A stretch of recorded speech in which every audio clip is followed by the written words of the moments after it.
What's up, everyone? Welcome back to Rabbit and Red Reviews. I'm Eric. Today I'll be reviewing for you Kilkerran, heavily peated. This is batch number 1 of the Peat in Progress series of this Campbelltown single malt.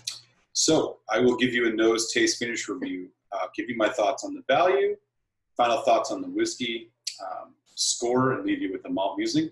But first I'm going to tell you a little bit about Kilkerran. So Kilkerran's an interesting whiskey.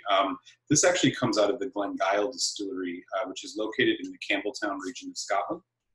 And Campbelltown, way back when, was a place where it was well known for just having lots of different distilleries and making a lot of Scotch whiskey. The Glengyle distillery itself opened, I think, in like 1872, I was reading, and was one of the bigger distilleries there. But as time went on, a lot of these distilleries ended up going out of business, and the Glengyle distillery closed down in 1925. Ended up being reopened in 2004, and they began doing the releasing whiskey under the Kilkerran name. So as of now, there are only 3 operating distilleries in the Campbelltown region, which is Springbank, Glen Scotia, and Glengyle, which is the Kilkerran release. So this heavily peated whiskey itself is, so like I said, it's part of their Peat in Progress series, where they've been essentially releasing younger whiskeys. They also have a series called Work in Progress, in addition to their 12-year-old and their 8-year-old cask strength. So more and more Kilkerrans are coming out onto the market, so you can definitely find these. This whiskey itself is bottled at a hefty 59.3% ABV.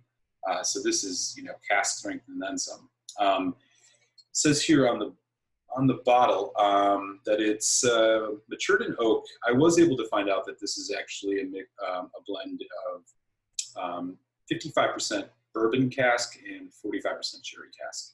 So there's definitely going to be some sherry influence in this. On the back here, which it actually does show you a stamp that says batch 1.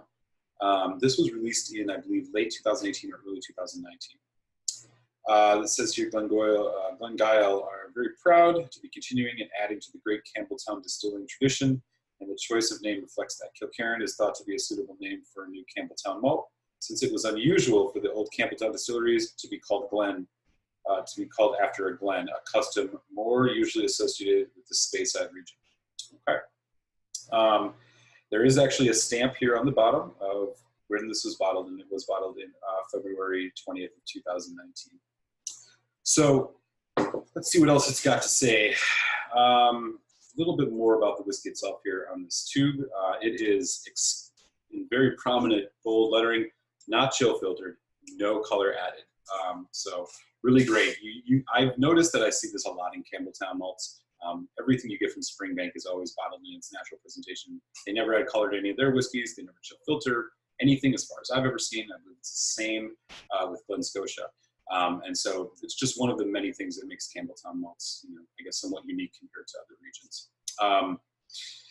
So yeah, blah, blah, blah. I talked about the distilling tradition. Kilkerran is derived from a Gaelic word, which is the name of the original settlement where St. Kieran had his religious cell, and Campbelltown now stands. Okay, cool. All right, so that's the background on this Kilkerran. Let's get this in the glass and see what we get out of it.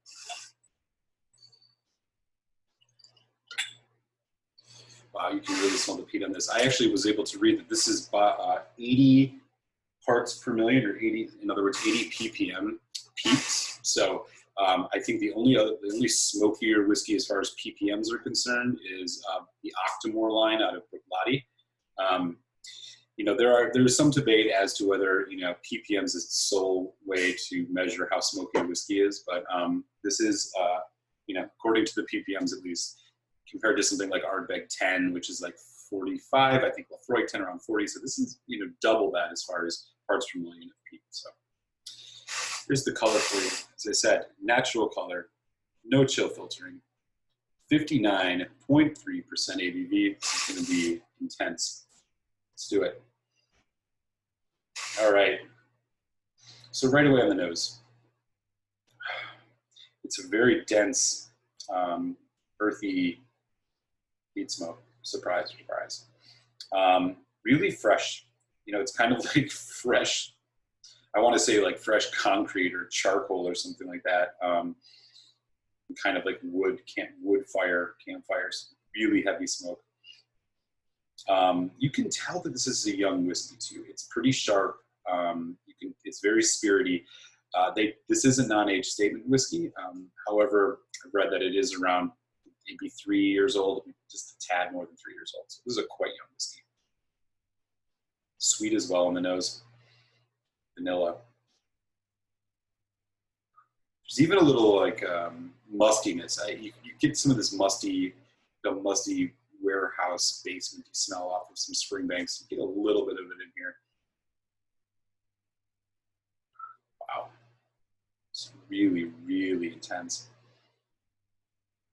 Okay, also starting to get some fruit and citrus, almost like a sherbet like lemon and apple. Good. So maybe it's like sourdough bread or something like that. Not to put too fine a point on it. All right, let's give this a taste. Cilantro.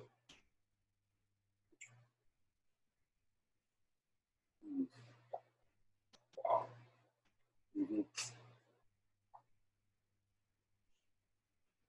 Really, really intense. Sweet, heavy, really viscous. It's like sweet barley and just heavy, peppery peat smoke. Wow, this one really hits. Yeah, that first taste, to be honest, it is just heavy pepper, heavy peat smoke. I'm gonna give this another taste right away.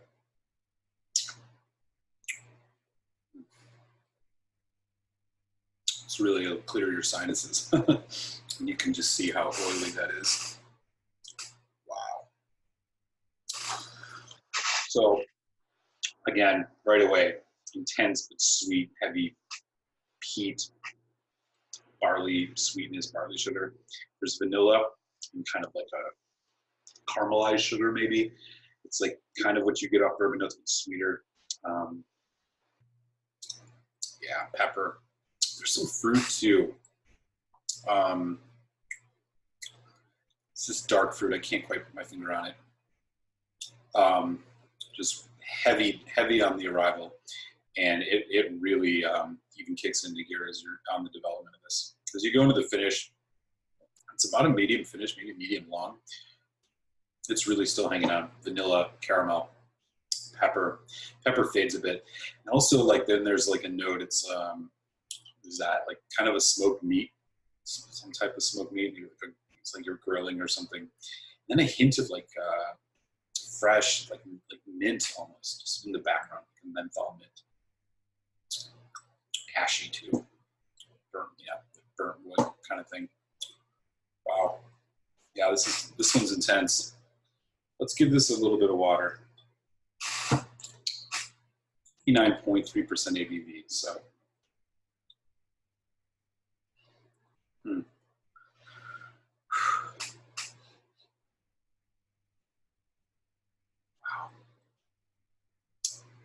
So now that the water's on it,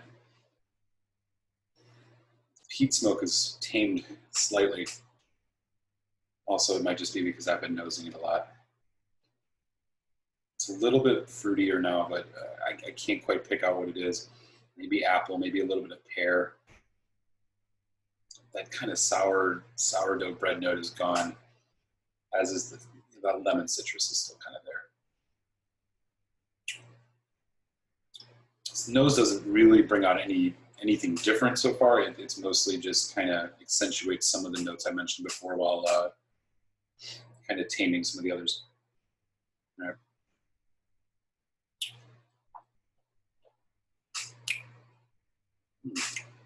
Wow, okay. With the addition of water, it really makes this, the pepperiness takes a step back. Get a kind of a dark plum prune kind of note almost now. Still though, chocolate, vanilla. That caramelized sugar is still there. Still really viscous. And as it goes into the finish, Yeah, it's like a mocha vanilla chocolate kind of thing.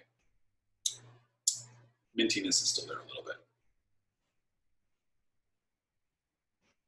Still pretty ashy. Surprisingly complex though for something that's only around three years old or so. It's got a lot happening in it.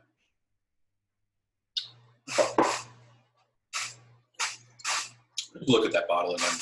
I really like their label. Bottle is very resemblant in design of a Springbank bottle. Cool. So a bottle of the Kilkerran heavily peated. I mean, this batch one's still running about $70 to $80 in the United States, maybe even a little bit more depending on where you're looking. I don't know how many of them that were released, but I know that it's not widely available. So not exclusive, but not the easiest thing to find either. So $70, $80 USD.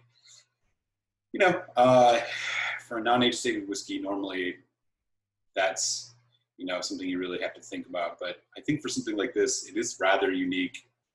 I think it's you're supporting a distillery that's doing things the right way, as far as I'm concerned. They don't chill filter, they don't add colorant. They're very upfront about how they make their whiskey. So I think it's worth it, especially if you're a peat head. This is an intense smoky one, but that peat smoke is just a little bit different than, like I said earlier, more like a burning wood, concrete, charcoal kind of thing. Not as much of those maritime notes you get out of things off Isla, particularly Lafroig, Lagavulin to some degree in Ardbeg.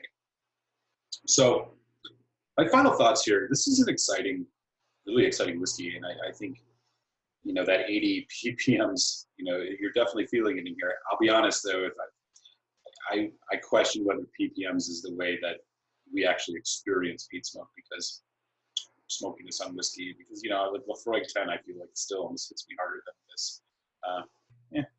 It's all subjective. So really, despite the youth on this, I think the whiskey it does a lot to impress, and it's supplied a surprising array of notes. There's a surprising complexity. All in all, a really strong first release of this Peat in Progress line. I really think it portends good things to come. So if you're a peat head and you went through kind of the introductory lines and you're looking for something a little unique and interesting, grab a bottle of this Kilkerran heavily peated. I think this is right up your alley. Or if you're a Campbelltown malt drinker, maybe you like some of the long row peated line from Springbank. This one would be right up your alley. So my final score of this is going to be 3.5 out of 5, which is I recommend trying or buying a bottle at a good price. Okay, so that's a wrap on Kilkerran heavily peated. And thank you all for stopping by. If you've yet to hit subscribe, please do so. And I'm going to send you over to your malt musing. We'll catch you next time here on Rabbit and Red Reviews. Sláinte y'all.